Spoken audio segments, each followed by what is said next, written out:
Doctor Pinaki Bhattacharya sir বিশ্ববাসীর কাছে বাংলাদেশের চলমান ঘটনাগুলোকে তুলে ধরেছেন, ছাত্র সমাজকে উৎসাহিত করেছেন, উজ্জীবিত করেছেন। বাংলাদেশ একটা পেয়েছে নতুন স্বাধীনতা এবং নতুন সার্বভৌমত্ব।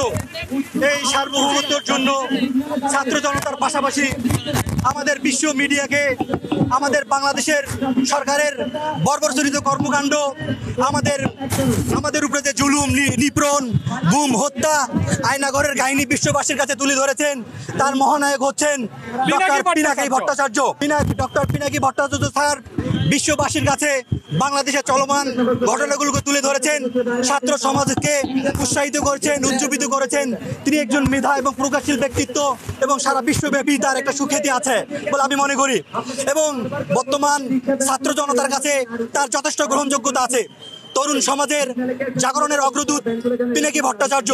তিনি সবসময় এই স্বৈরাচার, খুনি এবং বেবিচারকারী হাসিনার সরকারের বিরুদ্ধে, অর্থ পাচারকারী হাসিনার বিরুদ্ধে তিনি যখন আমাদের দেশে ইন্টারনেট অফ করে দেওয়া হয়েছিল, ফেসবুক অফ করে দেওয়া হয়েছিল, তখন আমরা পিনাকি ভট্টাচার্যের সঙ্গে বিভিন্নভাবে কমিউনিকেশন করার চেষ্টা করি।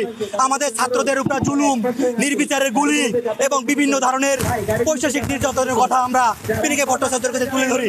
তিনি বিশ্ববাসীর কাছে এই ছাত্রদের অবস্থা তুলে ধরেছেন, যার ফলশ্রুতিতে আমরা আজকে একটা সোনার বাংলা পেয়েছি, স্বাধীনতা পেয়েছি।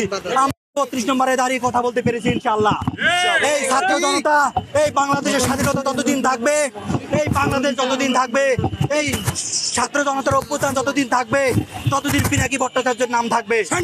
আমরা চাই, আমি আকুল আবেদন করব মাননীয় প্রধান উপদেষ্টা ডক্টর ইউনূস স্যার এবং অন্তর্বর্তীকালীন সরকারের যে উপদেষ্টাগণ আছেন, তা আপনারা সিদ্ধান্ত গ্রহণ করুন। ডক্টর পিনাকি ভট্টাচার্যকে এই দেশে ফিরিয়ে আনতে হবে। এদেশে প্রজ্ঞা এবং মেধাশীল সমাজ এবং দেশ গঠন করতে পিনাকির বিকল্প কিছু নেই।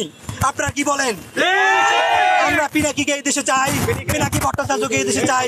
আমরা সাধারণ মানুষ বাংলাদেশের, আমরা পিনাকির ফ্যান। আমরা জানি আজকে ছাত্র এই 32 থেকেই আমরা সরকারকে বিতাড়িত করেছি। এই 32 নম্বর থেকেই আমরা এই ছাত্র সমাজ, সকল ছাত্র সমাজ, সকল দেশের মানুষ 32 নম্বর থেকে তাদেরকে এই দেশ থেকে তাড়িয়ে দিয়েছে। সুতরাং 32 নম্বর থেকে আমি ডক্টর পিনাকি স্যারকে এদেশে আসার জন্য অনুরোধ করতেছি।